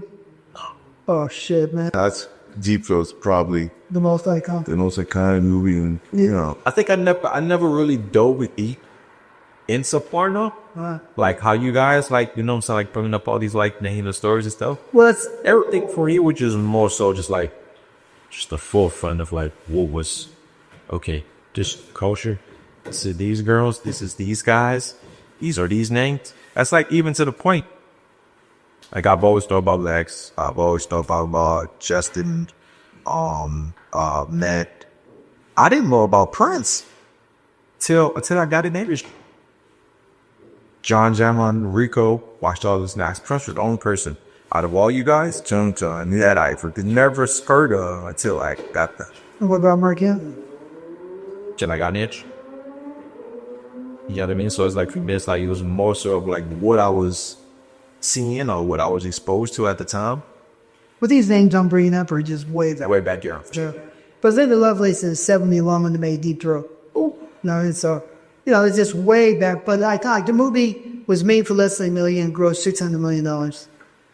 By the way, there's a lot of history. Don't want to go through it, but It's crazy. it is. How long do you see yourself in the business? I mean, I don't really put time on anything. I just let life prevail. It just like allow the ships to fall where they fall at. But I still have a lot of things to do though before I even think about next hit. Do you want to direct? Oh, for sure. Yeah. Definitely do. I love directing. I love photography. I actually started doing certain things with me and Jackson, doing certain things for other people, like recording scenes, taking pictures of girls, etc. So I love just camera work in general, from directing to photography. Filming. Way back. Yeah. Did you think the business would be like this, all the facets before you got in the business? Nah, I've always been optimistic and open-minded to like never like really having too much of an expectation to like, oh, I know it's gonna be like this, or just more so like I just got it to it, or just roll with it. And just allow certain things to just like upfail in the fold as, what I'm saying, you place yourself or whatever said, and you learn things, you hear things, but for the most part, nah, never did. A lot of different things going on. Yeah, for sure. No. There's a lot of people don't understand it, you know what I mean? But there's always something. Oh, it's a lot. Behind the scenes, on the scene, you know what I'm saying? Like behind the scenes. It's always something. And more. Yep. And, what did you want to be, when you were younger? Would you ever think, I want to be this my growth? NFL. NFL. Like I've never seen myself doing anything else than that. So when I tore my ACL, and I've chose to stop playing football, I made a kind of like an impulsive decision based off something else that was going on at the time. That was the only thing I've ever seen in myself to want not being. And then after that, I was like, okay, cool. Just like dug deeper than myself. That whatever I want to do now, block all the way into it, just do it. So I've always just like did a bunch of different things and never really followed George stuck with one thing outside of football till I got a porn. Everything was just always, I'll probably do this, I'll do this. Okay, fuck that shit. Focus on this and all. But I'll say like the one thing I've actually stuck with outside of cooking. Yeah. It's interesting. Yeah. One thing about porn I have, made references to is that I would call the entity of porn like mother porn. Okay. And she has her arms open, right? Yeah. To certain individuals. Right. And she will come and bring you in, right? And comfort you. I get that. And hold you. Don't betray her. Yeah. But she will take care of you for a long time. Right. That's why I see it sometimes. It's a good analogy. Fuck it. Thanks. Do you think the porn is better today than yesterday's porns or the decades before? Well, I can definitely say from when I started till now, the industry is definitely different and changed. Before things was just like a little bit more tougher and more harder. Now it's just so easy. Just to get in the industry, just to, you don't really have to give a great scene. Just get through the scene. Right. You know what I mean? It's like, I feel like when I started, it was like, fucking, you show up and you rock out with your cock out. If not, shit, I don't know when the next time you get that phone call. You know what I mean? Now it's like, I feel like more directors are humble. I feel like it's just most of the time that we are now. We're in this era where, everyone want to run to Twitter, so everyone want to just like, it's like everyone's walking on eggshells. No one want to offend no one or say anything too wrongfully to someone or be stern with someone because of lack of context from how someone may take it or deliver it or what the response may be to whatever it is. But I feel like the time was definitely changed for when I started to out for sure. That's scary. Look, there's freedom of speech is everything. Yes. So you say that it felt better before 10 years ago was better porn? I'm not going to say it was better. It's just more of like, you earned whatever it is you got. And whatever it is you got, because you brought it on yourself. You know what I mean? No, it's just more sort of like, there's no like, it's kind of like life. How like there's no repercussions behind your actions. There's no like, you can do this and okay, like back then he felt the same shit. I don't really give a damn what you was going through. Like, you got to show up and do your job. Like, there was no such thing as being a human when I first started. You know what I mean? It's like, show up, do a job, okay, you accept a job, you do it. If not, okay, cool. 3 months, we'll probably do it all day. Well, also one of the biggest changes that has taken place is the performers had a necessity to become a favorite of the different studios who will call their agency to hire them. I think what we've seen in the last few years is with the introduction of sites like OnlyFans and everything. in particular allows performer to put their own brand ahead of these studios. And that's a huge juxtaposition, because what that leads to is talent may find it less a priority to do a scene for studio compared to their only fan brand. Definitely. Yeah, I feel like COVID definitely have shifted that for sure. 100%. And you had said that you had thought or you felt that the girls before were more horny. So you're saying the 2000 girls, the 90s girls you thought were hornier. So is that, you think that those times were better, or? It just was like all out fuck fest from what I from what I gear from like those times. It just was like, you know, sex was just in the air everywhere. You know what I mean? Like, that was just the air and breathe. Like, that was just the nature of the beast at that time. You know? Well, you know, and to that end, I think what we saw is an increased commercialization of sexuality, right? That means that a lot of girls began to just dial it in. Yeah. See what I'm saying? If you equate your sexuality with the dollar bill, because a lot of, like, once the industry changes for a person, they're doing a lot more work off camera, then they're completely commercialized sexually. So when they come work with us on set, they might be thinking about the guy they got an appointment with later on all night. She's going to make 10 bills, 10 racks. And she's only making one stack to do tonight. So where's her priority going to be? You know, keep trying to her, you put this shit, push to it so she can go do whatever. She's not really here. You know what I mean? You have some girls, like, even like nowadays, I feel like sex is more so like accepted culturally in different settings, different households, different atmospheres, different communities, etc. So I can see, like, now things are shifting again in a good way, because every time you look around, some new girl who's like, oh shit, like, and she's coming already with experience on being on camera because she was shooting for her own way. Then too, you gotta think about this. I feel like before COVID, a lot of people was on the fence of gender, because, oh, you do arm, but that's straight. Oh, you strip, but you're a prostitute. So there was always like this back and forth thing between women, where it's like, okay, what I do behind closed doors, I'm gonna keep my stats in the closet, but then talk shit to you because you out and you'd have the confidence to do this. Girl, how dare you, blah, blah, blah. Over COVID happened. Shit changed. Gloves that eye off. You can't move, you can't do shit. And the one that is doing something, what's who? And that's why, like, I always look at the context of like how people always talk now or talk bad about foreigners. And I always say, never point finger at no one, because this refing is pointing back at you. Because at the end of the day, you can say what you want you, but you've never been put in a position by any means necessary. COVID showed survival of the fittest. You can sit and live your life, play by the book, or look at the knees there.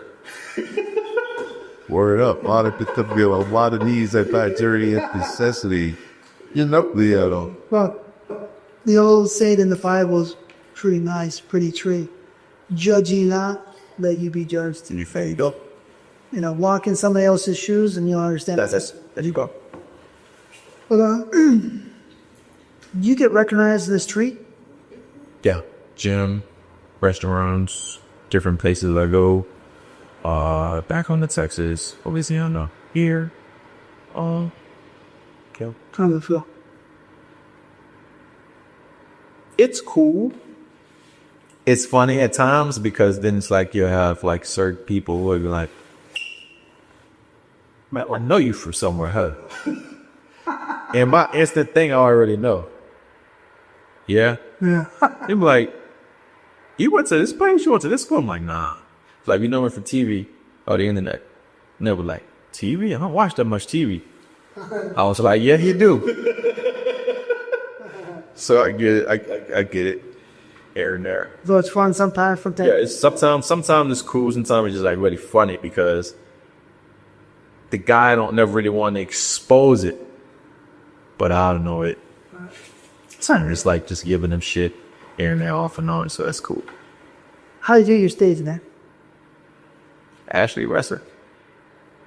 Wrestling? Yes. Roddy Piper. Oh, yeah, he was a bad motherfucker. And my name is Rod Piper, so I took my first name and I just took Piper from Rod. Then I was like Rod Piper. Then I was like Rod Piper.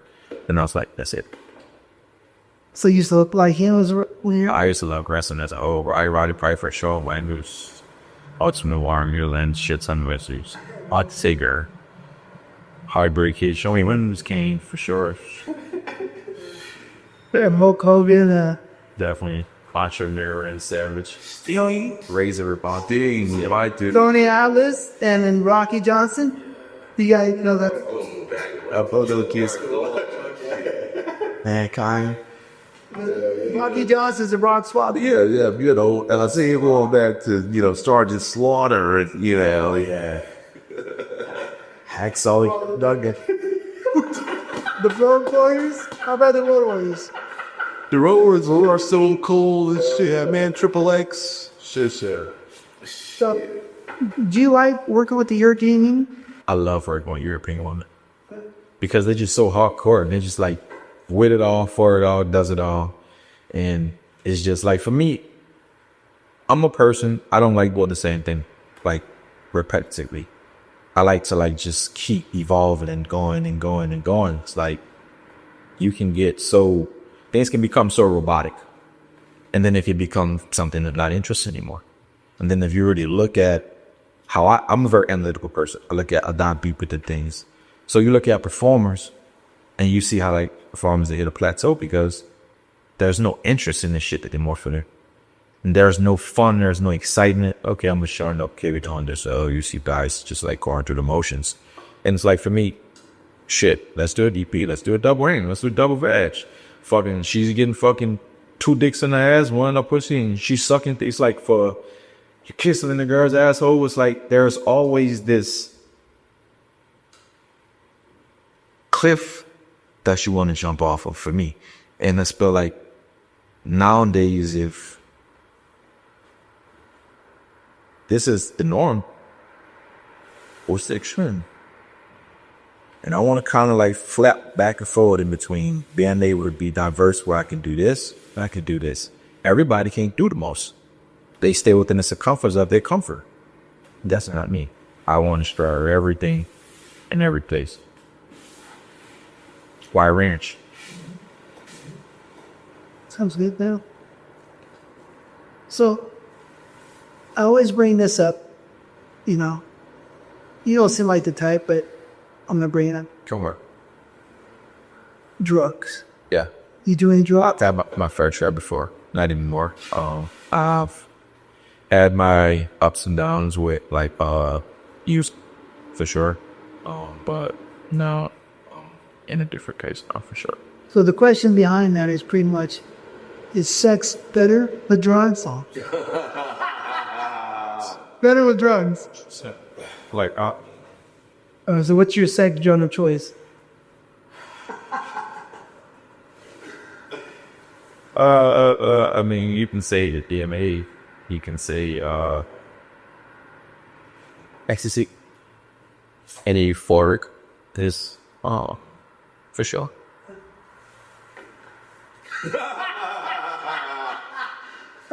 At the time, for sure. Otherwise, so Almost like an LSD, but not really. Well, I've never done LSD. Mushrooms? I done mushrooms, sure. Did you have sex with mushrooms? Yeah, How was that? amazing. Oh, you try. I was About cocaine. definitely happy before. I mean, you gotta be like real gated. Definitely happy. New Orleans. Definitely happy before. Not for me. I've never really like dabbled like then. I was at that time, but before off of that. So sex and drugs are like either, pretty much. Not me for some people, not for me at this point in my life. So at this point, but Yeah. sex and drugs are better. It can be fun, you know, but Well, let's make this distinguishable of work and personal, because we can agree that drug use as male performance is not conducive. So if we're talking on a recreational level, like, for instance, I would never use recreational drugs while I'm doing these scenes. But on a weekend, you might find me in a combination of alcohol, marijuana, sometimes cocaine, it could be ecstasy. But those, sometimes even, I'm not fan of mushy, but they can be included. it's a menu, is that? But I think we cross the line to work Yeah. while under the influence of those, because as male performers, it could be a Huge state detriment. I don't think you can. I don't even think it's possible. But I know Paul Thomas said you could do it. But in my opinion, you do many guys drugs, you can't really perform. I mean, you know, who else? I mean, there's performers. They probably gonna make best scenes fucked up. Well, I think. No, naturally though. I'm saying naturally. Well, what is it natural? Shut up. No, Or, I'm talking. If you're talking about drug use or performance enhancers, we say recreational. Like weed, I would take weed I would smoke weed every scene I've ever done. Yeah. But I wouldn't do anything chemical. Yeah.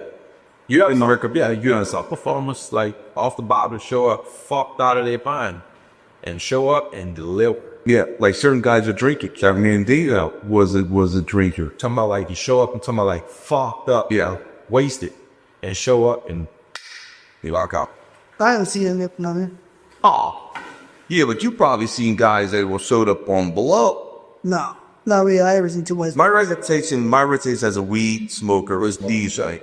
I mean, weed doesn't count. You know? Right. He doesn't count. But it is a positive language enhancer, though. It does help. Whereas there's some drugs that will work against you. Exactly. Yeah. 100%. Anything else, Rose? No, that's the only thing that comes to mind right now. I think we covered the mark. Let's ask that. Can you remember your favorite scene you've done? That's a lot. One favorite out of all, The Riley Reid scene? because there's Asa Akira scenes. There's fucking so Jessica Bangkok. There's fucking so it's like me. It's just it's why I said like people always like, what's your favorite scene? It's hard to say one scene because when you work so many fucking great performers and some girls who are me to element that you never fucking think is there to went this way. And turns out like, God damn, that was crazy ass scene. Some girls are not even an issue anymore. You know what I'm saying? So it's like to pick one scene out of all, I feel like that'd be a disservice to like a multitude of girls that I've worked with. So I feel like each girl that I've ever worked with, they bring something different within the element of whatever I work with this person from that person. What is the most likable attribute about the girls in the business they find to be? Personality, smile, just being their self. Not really doing things for validation of another person. Just really just being stern to themselves and learn how to navigate who they are within each setting of the circumference of where they are. So for me, I just look at personality, originality, energy. You know what I mean? Like, because each person, you may have a different experience, but all depends on how that person vibe and energy was with you at the time, or where that person was at the time. You know what I mean? So different things can play up multiple variations of different things. But I just feel like personality. You have great personality if you have great, you know what I'm saying, or vibe about yourself. Yeah. No, fuck with shit. It's wonderful when it goes and I'm sweet and fun on the set. Yeah, just open and bubbly, but just like, you know what I'm saying, just grow it, but just like, just allow themselves to beat them and not have to just have to stick up their ass line. But then again, I like to sometimes when, Playgirls, standoffish. And Of course. that makes it more right. It's a fool. More so just like throw yourself out there. But he can like walk in and say, good morning, how you doing? You know what I'm saying? Oh, how's your day? Just normal. I think, one of the things in terms of attributes, I found that some of the women that we come across in this industry are literal superheroes in terms of a function of humanity, which is sex. Every being copulates, right? It's how we replicate, right? Through sex. The women that we come across in this industry are at the apex of a function of humanity. So when you work with the Kyra Noir, for instance, or Angela White, what the people don't understand is you are looking at a literal superhero in something that everybody does every day. Exactly. But that girl you're watching is the embodiment of the apex of a primary function. So I regard the women that I work with in this industry as literal superheroes. Because number one, they can outfuck a civilian villain. They can accommodate the men that populate our industry. The average woman that is 5'4", 102 pounds, right? Yeah. And that's the exact measurement of a Riley Reid. But Riley Reid could take Jack Napier and Manny Dingo at the same time. Crazy. How many women on this earth can do that? Exactly. So we have the wonderful opportunity to come across women that are literal superheroes. At the cable. Were. So, at the cable. Okay. Phil. Any more questions you'd like to ask him? Yeah, Rob, this is a two-part question. What was your welcome to the industry moment that was you reflect upon positively, and a welcome to the industry moment that you reflect upon negatively? Welcome to the industry. I would have to say between Greg Lansky and Brad Armstrong. Those are two guys who welcomed me with open arms, for sure, from the beginning. My agent Sandra at the time. My welcome to the industry was my first fuck up. And that'll be the negative one, or it'll be positive with the negative? Okay. Yeah, the Polo Loco, you say? Huh? That was early on. I'll say that 2.5, 3-year mark, roughly, I want to say. Yeah, definitely. Yeah. So how much is your rate now, today? 1,200, boy, girl. That's pretty good. Yeah. How many days a week do you work? 3, 4 tips, sometimes 2. So it's like $5,000 a week. So that's $20,000 a month, $250,000 a year. That's pretty good money. Do you invest your money? Yeah. Yeah. I invest into Airbnbs, and I'm looking to start a women's laundry there right now. No, that's awesome. Yeah. And start my own production. That's all, dude. I just saved up. Yeah. Start. You become your own man. There you go.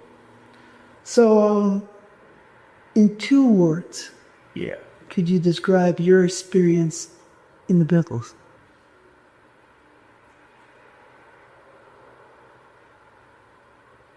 I spill. Well, to kind of help me along with that, I'll give you my 2. Okay? Oh. Mercenary and then escape artist. Because escape artist, right, has allowed me to escape the travails of living a life of laid bricks. Or, I was a stockbroker for 7 years, slaving on a phone. I've escaped that mundane lifestyle. And I made my life in this business as a mercenary, a hired gun. Thus, the name of my company, Mercenary Pictures, incorporated because I was the ultimate hired gun. It happened and remained such. To give an example of the words I would say, mercenaries, that's 3 words, but shape artist and mercenary. That's what I'm saying. You still not cover origin, that's just up the native religion.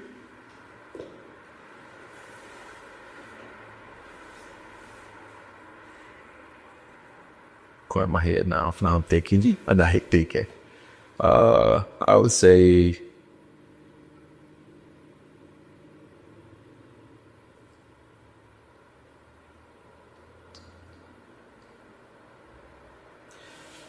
abundant, and as well, I would just say fulfilling.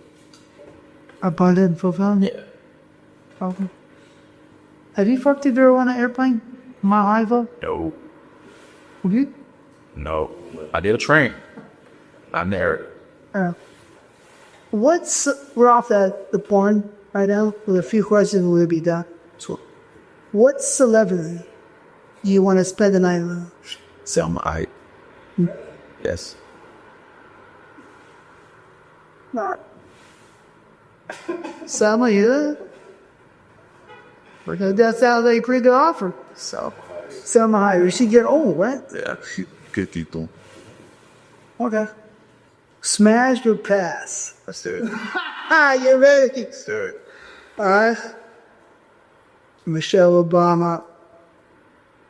Smash.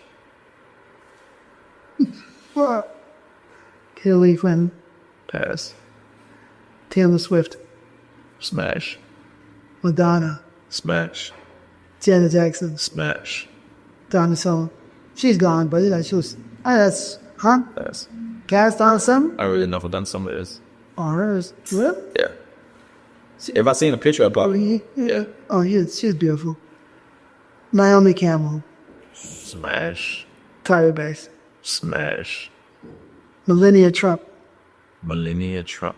I just smash. She was like something 20 when she was young. See pictures of her when she was young? Melania? Yeah. Been great. She's kind of like exotic. I mean, she's that the Eastern, The Southeastern European model. Nicole Kidman. Smash. Megan Thee Stallion. Smash. Cardi B. Smash. I would love for Cardi, I'm sorry.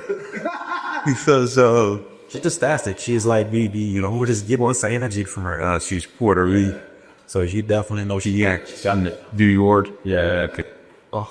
J-Lo. 100% smash. Well, are you fast or these fast? Oh, Jay Lato's. I'm more of a Joy Taylor type. That's why. Dude. Whoopi Goldberg. Pass. No, but we're gonna say this last one. I think when she was young, I'm guessing the Mark Anthony said can look at when she's younger. I think puts up the ball. Whoopi. We probably got some wet. Yeah. No, when she's younger. Oh, man. Got the easy bake others out. Hey, yeah. That's what I'm saying. She probably got that good. And is there anything you want to add with it? This is about them. No. That apple will be Goldberg. We might say Oprah or some shit. Yeah, Oprah. Shit, I'm still hitting Oprah right now. Nick. Yeah, well. You win? What about you? Oh. Okay, that's Oprah. Let's tune it up. Get behind there. But you do? I thought you were a pretty woman. No. Okay. All right, so that's the end of the show. TTBoy TV out. We appreciate Rob coming down. Second. Appreciate your way. Take us up. She's so wrong. So. Thanks, Lex, for coming off. No doubt. We'll be doing it good.